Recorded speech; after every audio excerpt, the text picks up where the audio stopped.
오늘은 추수감사 주일입니다. 늘 해마다 맞이하는 감사절이지만 오늘이 더 은혜로운 것은 지난해에 비해 올 한 해에도 임마누엘의 은총으로 함께해 주셨기 때문입니다. 그래서 지난 한 해보다 은혜가 더 많아졌기에 은혜 위에 은혜로 하나님 앞에 감사 예배를 드리게 하신 줄 믿습니다. 정말 복된 자리에 우리 모두가 다 초청받고 잘 나오셨습니다. 여러분, 해마다 추수감사절을 맞이하면 가장 많이 생각나는 사건이 있습니다. 무슨 사건이죠? 1620년 11월 11일 신앙의 자유를 찾아서 미국 동부의 프리머스에 도착한 영국의 청교도인들입니다. 그리고 그들이 미국에 도착해서 가장 먼저 맞이했던 것이 겨울이었습니다. 당연히 11월이었으니까 동부 보스턴 지역, 해안 지역 얼마나 추웠겠습니까? 그것에 도착해서 조금 지나니 거의 많은 사람들은 결국 후유증으로 인해서 반 정도가 또 죽었다고 합니다. 또 산 사람들 대부분이 다 영양실조에 걸렸고 건강한 사람은 자료에 의하면 불과 7사람이 불과했다. 그런 자료도 잠깐 보았습니다. 그럼에도 그들은 추위와 질병과 여러 어려운 환경을 극복하면서 그 다음 봄이 되면서 살아남은 사람 가운데 다시 영국으로 갈 거냐 이렇게 누가 묻자 그 누구 하나도 다시 돌아가지 않겠다. 이렇게 하면서 역사가는 이 내용에 대해서 이렇게 해석합니다. 그들은 그만큼 신앙의 삶의 의지가 강했다. 죽음보다 주님을 믿는 그 자유의 신앙이 훨씬 더 강했다고 기록을 하고 있습니다. 그러면서 그해 봄 청교도인들은 그곳에서 땅을 일구고 씨를 뿌리고 또 감자와 옥수수, 호박을 심었는데 감사하게도 그해 가을에 풍성한 그런 결실을 거두었습니다. 그리고 먼저 하나님께 감사 예배를 드렸는데 우리가 잘 아는 대로 이것이 추수감사절의 유래가 됐다, 시초가 됐다, 그렇게도 오늘날 우리에게 전해지고 있습니다. 이처럼 우리가 해마다 드리는 추수감사 예배는 지난 한 해 동안 우리 각자에게 베풀어 주신 하나님의 은혜를 기억하면서 감사의 마음을 드리는 예배인 것 우리가 잘 알고 있습니다. 그리고 한 해 동안 최선을 다해서 함께 해주신 또 가족들, 또 귀한 성도들을 축복하면서 나누는 축제가 바로 추수감사절인 것입니다. 영국 격언에 지옥이란 감사할 줄을 모르는 사람들이 가득한 곳이고 천국이란 감사할 줄 아는 사람들로 가득 찬 곳이다. 영국 속담에 나와 있는 내용입니다. 오늘 우리는 주님의 은혜로 천국 백성이 되어서 지난 한 해 동안 우리에게 베풀어 주신 은혜를 기억하면서 하나님께 진심으로 감사하는 그러한 예배가 되기를 함께 소원합니다. 여러분, 감사는 어떤 사람이 합니까? 감사는요, 은혜를 알고 깨닫는 사람만이 할 수 있습니다. 하나님이 내게 주신 은혜를 깨달으면 하나님께 감사하고 또 부모님의 은혜를 깨닫고 알고 있으면 부모님께 감사하게 되는 것입니다. 또 어떤 사람에게 은혜를 입었으면 그 은혜를 알고 깨달으면 또 그에게 감사하는 것 극히 당연합니다. 그런데 반대로 받은 은혜를 생각하지 않고 잊어버리면 오히려 그때부터는 원망과 불평이 생기는 것 우리는 극히 당연합니다.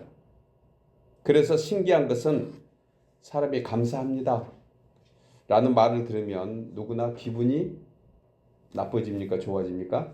극히 좋아집니다. 공감하시죠? 감사합니다.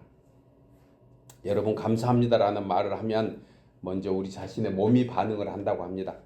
그래서 몸에 엔돌핀이 더해지고 또 영육간의 활력이 더해져서 마음의 아픈 상처도 또 아픈 기억도 사라지고 되고 또 그새 잠시이지만 행복을 또 회복해 나가는 것, 그 단어 하나가 무엇이라고요?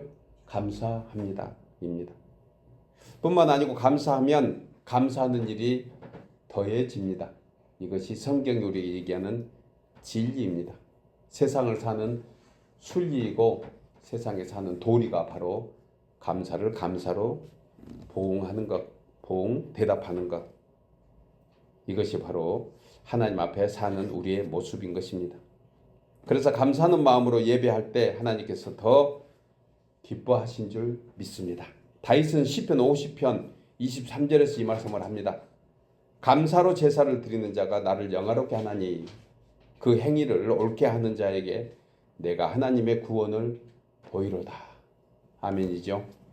예, 시편 100편 4절에 오늘 예배를 시작하면서 묵도의 말씀으로 함께 나눴던 겁니다. 감사함으로 그의 문에 들어가며 찬송함으로 그의 궁정에 들어가서 그에게 감사하며 그의 이름을 송축할지어다. 이렇게 감사하며 그의 이름을 송축하는 이유는 바로 5절에서 이렇게 얘기합니다. 여호와는 선하시니 그의 인자하심이 영원하고 그의 성실하심이 대대에 이르리로다.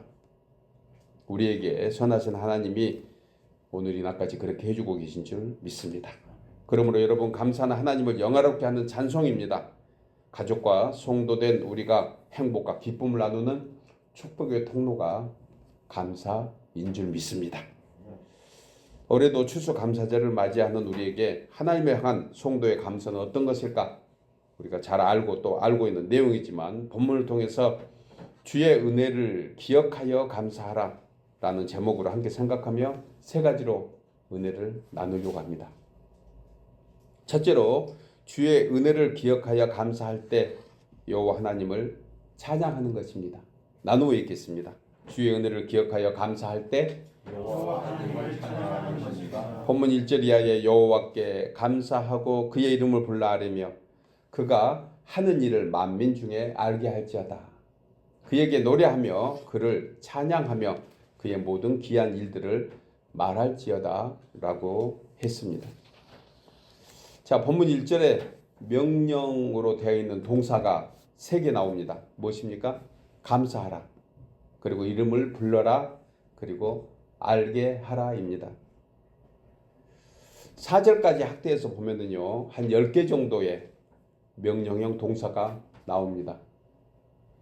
그 중에 노래하며, 찬양하며, 주의 행사를 말하며, 자랑하며, 그리고 주의 능력을 구하라 인데, 여러분, 그 주체는 누구입니까?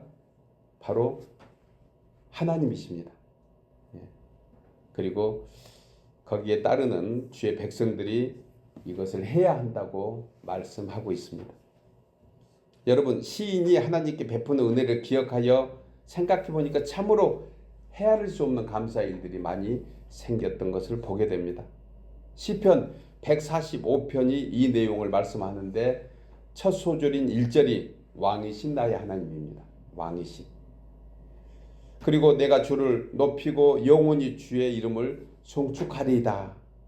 그리고 마지막 소절인 21절에서 내 입이 여호와의 영예를 말하며 모든 육체가 그의 거룩한 이름을 영원히 송축할지로다. 여러분, 이 노래가 우리의 찬송이 되기를 함께 소원합니다. 왕이신 나의 하나님. 그래서 시인은 이 같은 하나님을 노래하면서 찬양하라고 했는데, 여러분, 노래하다 하고 찬양하다는 조금 의미가 다릅니다. 노래하다는 목소리로 흥얼거리다 뭐 이런 뜻을 가지고 있습니다. 그러니까 일상생활에서 기도하는 마음으로 주님을 부르는 것을 노래하다라고 해석하게 됩니다. 노래하는데 어떻게 하는가? 감사한 마음으로 노래하는 거예요. 감사한 마음으로. 그렇다면 찬양하다는 무슨 뜻일까? 이 찬양의 히브리어 원어가요, 자마르라는 단어를 쓰고 있는데 이것은 악기로 연주하다라는 의미를 담고 있습니다. 그리고 찬양대의 음주를 맞춰서 함께 합창하다, 그런 뜻도 담고 있습니다. 그러니까 노래하다는 여러분 어떻게 우리에게 적용할 수 있을까요? 노래하다는 일상에서 하나님을 부르며 감사의 고백을 하는 것을 노래한다라고 할 수 있는 거예요. 찬양하다는 당연히 예배 가운데 주님을 경배하며 찬송을 부르는 행위를 바로 찬양하다라고 할 수가 있는 것입니다. 조금 미닝이 다르니 아마 다윗은 노래하면서 찬송하라, 찬양하라고 좀 해석해졌던 것 같아요. 의미가 좀 있는 거죠. 그냥 예배실에 나와서 예배 가운데 하나님을 찬양하는 것도 중요하지만 일상생활에서 우리가 하나님을 찬양하는 것, 이것 또한 하나님이 기뻐 받으시는 찬송의 제사라는 것입니다. 이 내용을요, 다윗은 시편 28편 6절에서 이렇게 얘기합니다. 여호와를 찬송하며 내 간구하는 소리를 들으심으로다. 여호와를 찬송하는 것이 찬양, 예배 때 드리는 찬송이라 하면 내 소리를 들으십니다. 이것은 노래하는 것을 얘기하는 것입니다. 일상에서 주님을 부르는 것을 얘기하는 거죠. 그러면서 여호와는 나의 힘과 나의 방패시니 내 마음이 그를 의지하여 도움을 얻었도다. 그러므로 내 마음이 크게 기뻐하며 내 노래로 주를 찬송하리로다. 우리가 찬송을 했지요. 앞에 우리가 찬양 예배를 드리고 또한 이렇게 예배를 이어가는데 경배 찬양할 때 그 가사들이 여러분 단순히 그 시절에 어떤 작가가 작곡자가 은혜 받아서 기록해 둔 것이지만 그것을 우리가 부를 때 이것은 그 사람의 신앙 고백이기도 하겠죠. 그런데 그 노래를 내가 내 것으로 소급해서 들으면 그것이 바로 내 노래가 되는 거예요. 이 노래가 진심으로 주님이 기뻐하시는 찬송의 제사인 줄 믿습니다. 내 노래로 소급하는 거예요. 소급하는 거예요. 바꿔 부르는 것입니다. 이것을 오늘 다윗은 얘기하잖아요. 시편 28편에서 그러므로 내 마음이 크게 기뻐하며 내 노래로 주를 찬송하리로다.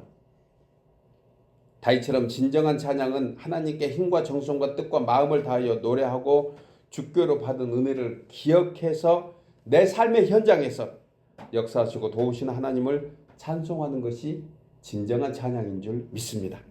여러분, 하나님은 오늘까지 우리 각자에게 합당한 은혜를 베풀어 주셨습니다. 그리고 남은 삶의 여정에서도 우리에게 힘과 능력과 방패가 되어 주십니다.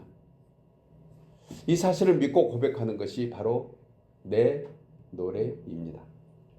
사랑하는 여러분, 성도된 우리가 일상에서 그리고 하나님을 예배하는 그러한 예배 자리에 나와서 우리가 하나님을 찬양할 때 우리가 왜 마음에 기쁨과 즐거움이 있습니까?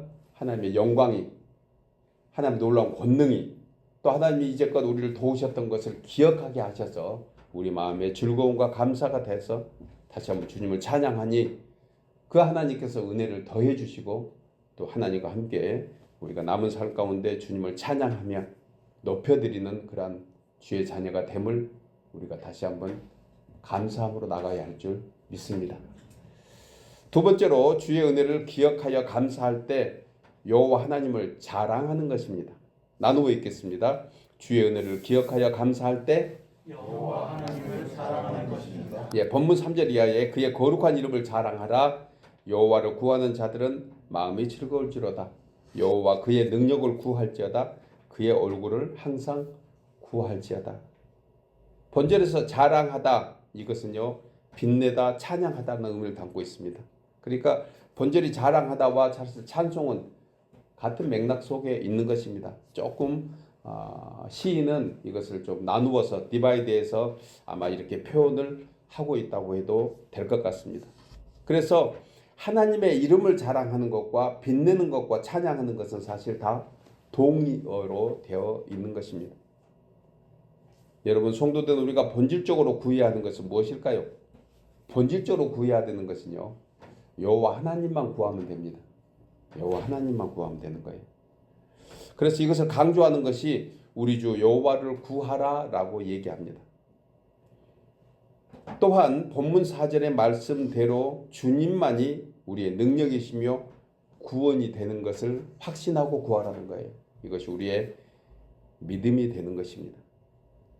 그런데 오늘날 수많은 인생들은 참 하나님을 알지 못합니다. 아니, 찾지도 않습니다. 아니, 또 안다고 하면서도 하나님을 찾는 것이 아니고 하나님의 것을 찾아서 살아가고 있습니다.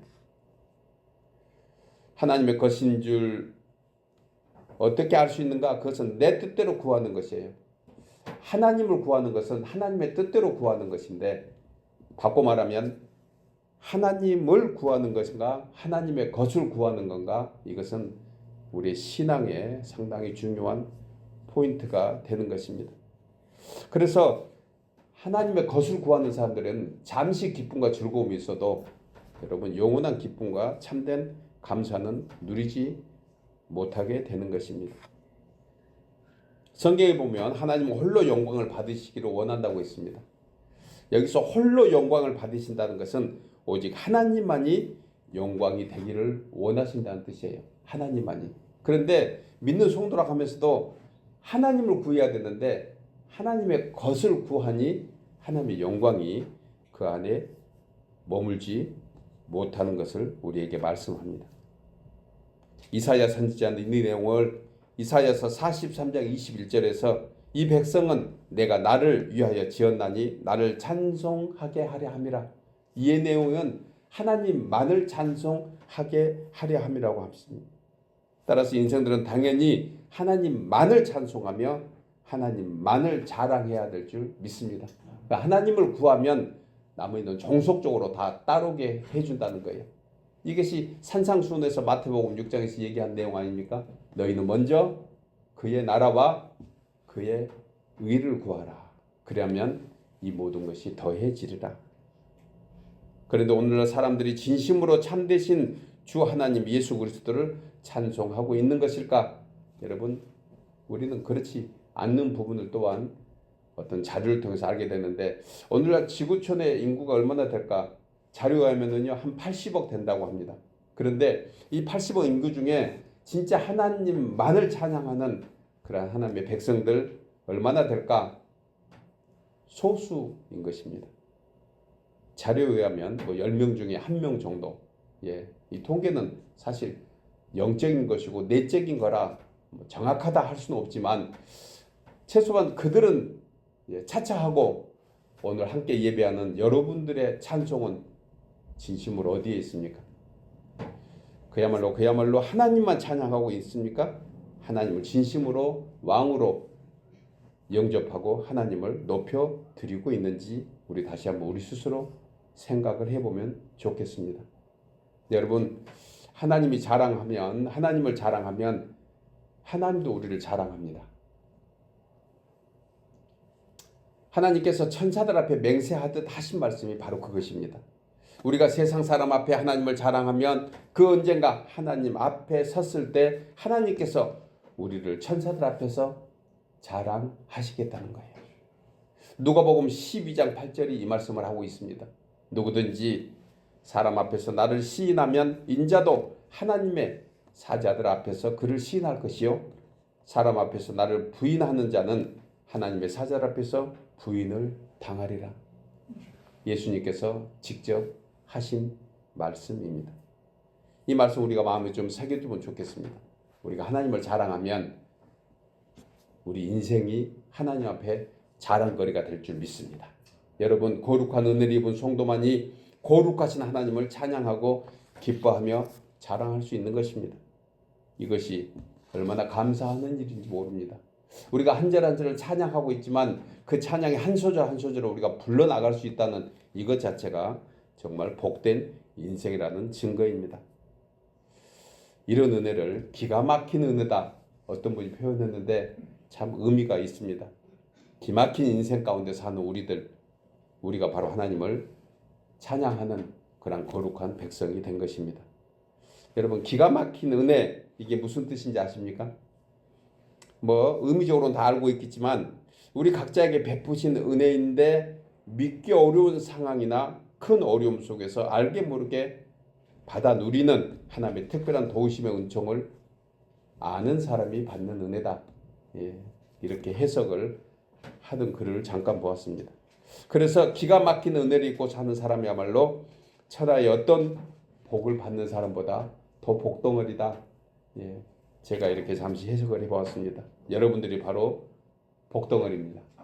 하나님 앞에서 그런 사람이 된 것입니다. 이런 인생이 저와 여러분 되기를 함께 소원하며 축복합니다. 모세가 신명기 33장 26절에서 이 말씀을 선포한 거예요. 여수르나 하나님 같은 이가 없도다. 그가 너를 도우시려고 하늘을 타고 궁창에서 위험을 나타내시는도다.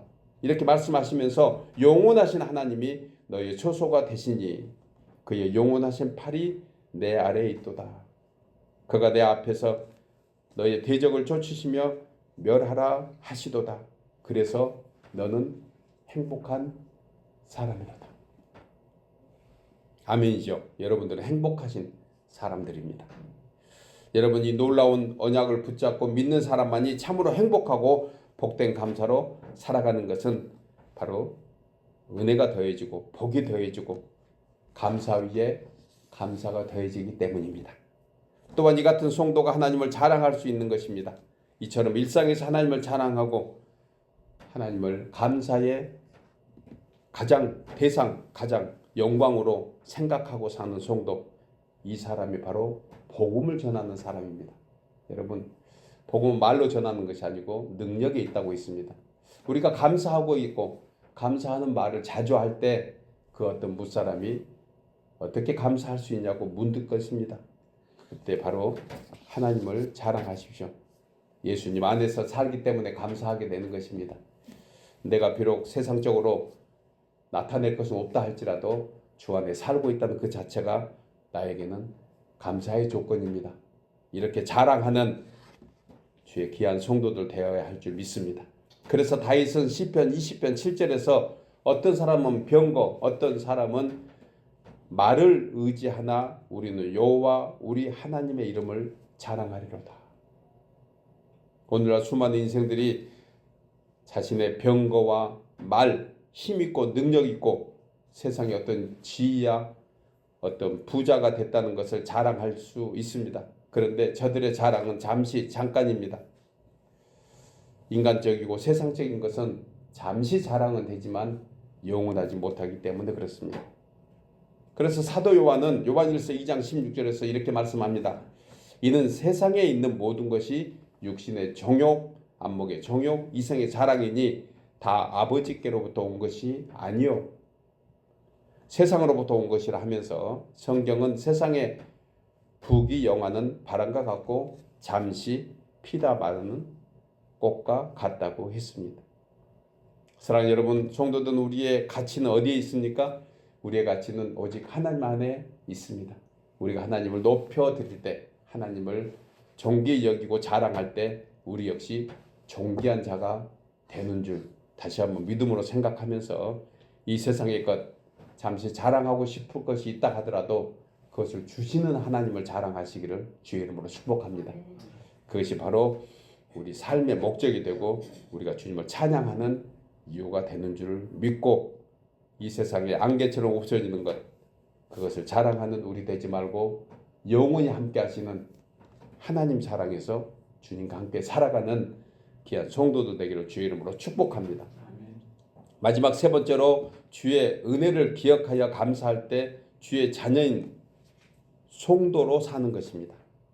나누어 있겠습니다. 주의 은혜를 기억하여 감사할 때 주의 자녀인 성도로 사는 것이나 본문 5절과 6절에서 그의 종 아브라함의 후손 곧 택하신 야곱의 자손 너희는 그가 행하신 기적과 그의 이적과 그의 입의 판단을 기억할지어다 라고 말씀합니다. 여러분, 본문 이 본절의 5절과 6절이 같은 한 절로 되어 있는 것 보셨죠?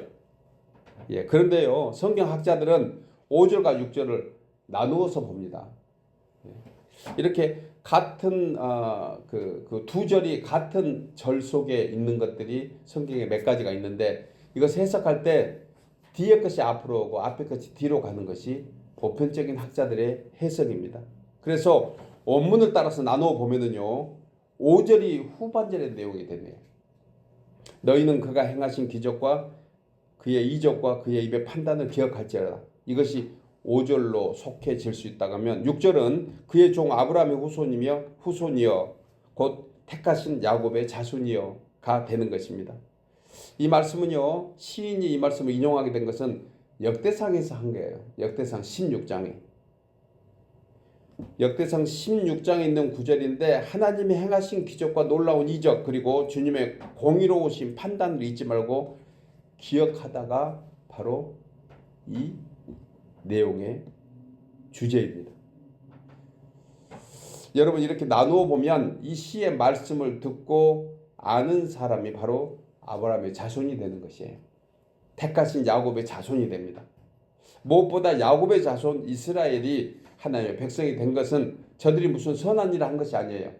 하나님의 은혜 가운데 있음을 알라는 것입니다. 기억하라는 것이에요. 이 말씀이 가장 들어지게 얘기하고 있는 것이 바로 신명기입니다. 신명기에 보면 너희를 광야 생활 40년을 하게 된 이유가 무엇인 줄 아느냐 말씀하시면서 하나님이 광야에서 너희가 순종한지 아닌지를 시험하기 위함이고, 그리고 하나님만이 너희의 하나님 된 것을 알도록 하는 것, 이것을 기억하라가 바로 광야의 40년 역사인 것입니다. 여러분, 우리도 오늘날 우리의 삶을 광야로 비유하는 것이 사실 성도의 한 부분이거든요. 예. 애굽에서 구원받고, 그리고 하나님의 은혜로 홍해를 건너서 우리가 아는 대로 광야에서 40년 지내게 하셨다가 이제 믿음으로 요단 건너서 가나안에 들어가게 하는 것, 이것이 결국은 우리의 신앙의 전체 5가지 단계이잖아요. 이 단계 중에 왜 광야 같은 이 세상에 우리를 머물게 하는가? 그것은 바로 무엇이다? 하나님을 하나님 되게 하라예요. 하나님을 기억하라는 것입니다. 왜 우리가 광야 같은 이 세상에서 힘들게 살게 하는가? 이것은 때로 우리가 공부하고 힘들 때 하나님을 부르고 하나님의 은혜를 구하라는 것이 바로 광야 같은 이 세상의 삶이라는 것을 우리는 생각해야 합니다. 그래서 이 같은 모든 것들이 다 구원의 은총 속에 있는 것이에요. 이 은혜는 하나님의 일방적인 은혜로 이루어진 것입니다. 우리의 무슨 노력이나 대가로 된 것은 결코 아무것도 없습니다. 이스라엘 백성들이 출애굽에서 약속의 땅 가나안까지 모든 역사가 오직 하나님의 은혜로 이루어지듯이 우리의 모든 삶이 하나님의 은혜로 이루어지고 있는 것입니다. 그리고 하나님께서 원하시는 것은 그 은혜를 기억하며 살라. 하나님께서 행하신 기적과 이적과 하나님의 판단과 권능의 역사를 잊지 말라는 것입니다. 그렇다면 오늘날 그야말로 이민의 삶을 살고 있는 우리에게 추수감사절은 더 큰 의미가 있을 것입니다. 왜냐하면 사연이야 다양하겠지만 그 고국을 떠나서 이 낯선 미국의 땅 오늘날까지 살아온 것이 바로 광야 삶과 같기 때문에 그렇습니다. 기적으로 살아왔습니다. 여러분, 중요한 것은 모든 인류는 하나님을 믿든 안 믿든 알든 모르든 다 하나님의 은혜 가운데 살고 있습니다. 그런데 특별히 그 은혜를 기억하고 인정하는 사람만이 하나님의 백성으로 살게 하신 것입니다.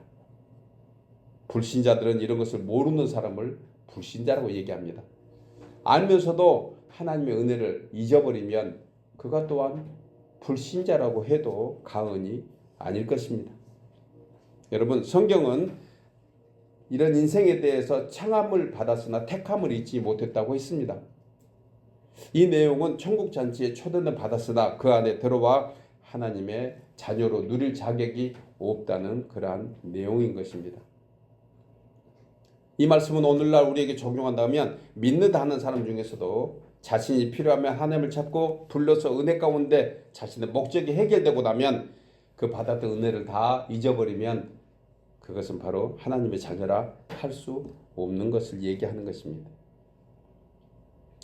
여러분, 하나님의 성품 가운데 나 여호와는 질투하는 하나님이시라. 그 내용 기억나십니까?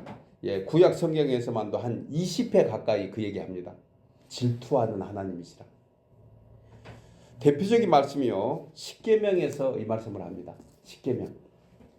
출애굽기 20장 5절에 보면 그것들에게 절하지 말며 그것들을 섬기지 말라. 나 여호와 너희 하나님은 어떤 하나님이다? 질투하는 하나님인즉 나를 미워하는 자의 죄를 갚되 아비로부터 아들에게 3대까지 이르게 하려니 라고 말씀합니다.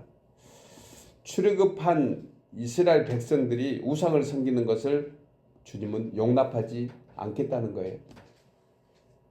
성도들은 우리의 삶 앞에 하나님 외에 다른 것을 바라고 섬기면 결코 용납하지 않겠다는 것입니다. 하나님의 이 심정을 출애굽기에서 모세는 대신 전해줍니다. 하나님은 질투하시는 하나님이시라. 너는 다른 신에게 절하지 말라. 여호와는 질투라 하는 그러한 하나님이시라고 했습니다. 그런데요, 원래 이 질투 이 단어의 의미는 열심을 다하다는 뜻입니다. 열심을 다하다. 이는 하나님께서 자기 백성에 대한 뜨거운 관심과 열정을 표현하는 것이 바로 질투의 의미입니다. 그러므로 성도들 우리는 변함없으신 하늘을 받기 위해서는 여러분 하나님께 질투를 일으키지 않기를 바랍니다. 하나님은 질투의 하나님이십니다. 그 안에 하나님의 사랑이 있음을 또한 생각하면 얼마나 감사합니까? 여러분 성도는 예수 그리스도의 은혜 안에서 하나님의 사랑을 받고 하나님의 사랑 안에 돌봄을 받고 사는 사람들입니다. 이런 사람은 그 존재만으로 감사할 수 있는 거예요. 하나님의 사랑을 받고 산다. 하나님의 관심이 있다. 이 얼마나 감사합니까? 이 세상에 육신을 입고 사는 동안 여러 가지 필요가 있지만 여러 가지 필요한 것들이 많이 있지만 또 어려운 일도 있지만 여러분 하나님이 우리와 함께 한다는 그 사실로 이 어려움을 극복하시기를 주의 이름으로 축복합니다. 그래서 사람이 하나님의 은혜를 입고 살면 불평과 원망보다 감사가 더 생기는 것입니다. 치르는 대가보다 받은 은혜가 더 크기 때문에 그렇습니다. 그러므로 하나님의 은혜와 사랑은 기억하는 자에게 더해질 것입니다. 한번 가만히 묵상해보는 시간이 되기를 바랍니다. 돌아보시기 바랍니다. 오늘 밤 주무시기 전에 이 추수감사절 예배 후에 지난 한 해 동안 우리를 돌봐주신 하나님의 은혜가 얼마나 큰지. 영국의 스펄전 목사님은 우리가 받은 축복에 대해 하나님께 감사드릴 때 우리가 받은 축복은 연장된다고 했습니다. 우리가 당한 불평에 대해서 하나님께 감사드릴 때 우리의 불평은 우리의 불행은 끝난다고 했습니다. 우리가 받은 축복에 대해서 하나님께 감사할 때 그 축복은 이어지고 우리가 당한 불행에 대해서 하나님께 감사할 때 그 불행은 끝이 난다. 의미가 있는 얘기죠. 여러분 우리와 같이 미국의 이민자로 사는 오정방 시인이라는 분이 계시는데 이 시의 제목이 그것까지도 감사라는 시입니다. 그것까지도 감사. 내용 잠깐 읽어볼까요? 젊은 날 참으로 길었지만 늙어 남은 날 짧지만은 그것까지도 감사한다. 은혜로 몸은 건강하지만 약한 부분도 있지만은 그것까지도 감사한다. 이미 이루어진 꿈 많지만 채 못 이룬 것 있지만은 그것까지도 감사한다. 가지고 있는 것은 있지만 없는 것이 더 많다는 것 그것까지도 감사한다. 큰 사랑받아 행복하지만 때로는 슬픈 일 있지만은 그것까지도 감사한다. 여러분 지난날 살아오면서 도저히 받아들일 수 없는 어떤 아픔과 상처가 우리 마음 어디 한 군데 있지 않습니까? 여러분 그것까지도 감사할 수 있는 그러한 마음, 그것까지도 감사할 때 우리의 남은 때를 주의 은혜와 사랑이 풍성하신 하나님께서 어루만져 주시고 그 사랑의 손길로 위로하심으로 더 큰 은혜, 더 큰 사랑으로 살게 하실 줄 믿습니다. 그래서 성도로 살아가는 감사의 조건을 성경은 4가지로 표현합니다. 그러니까 감사, 그럼에도 감사, 그럴수록 감사, 그것까지도 감사. 이 넷을 합한 감사가 바로 그로 말미암아 감사입니다. 예수 그리스도로 말미암아 우리의 고백이기를 소원합니다. 사랑하는 여러분, 인생은 4계절이 있습니다. 그리고 그 모든 계절마다 하나님의 섭리와 역사하심이 있습니다. 봄은 봄대로, 여름은 여름대로, 가을은 겨울대로, 겨울은 겨울대로 하나님의 은혜의 때가 있습니다. 저는 이 은혜의 때를 합당한 은혜라고 늘 생각합니다. 그래서 우리는 평생에 여호와 하나님께 감사할 수 있는 사람이 되었습니다. 여호와를 자랑하고 여호와 하나님의 능력을 구하며 아침에 일어나면 주님 부르고 주님의 얼굴을 구해서 즐겁고 감사한 인생, 은혜 충만한 인생도 다 되시기를 주의 이름으로 축복합니다.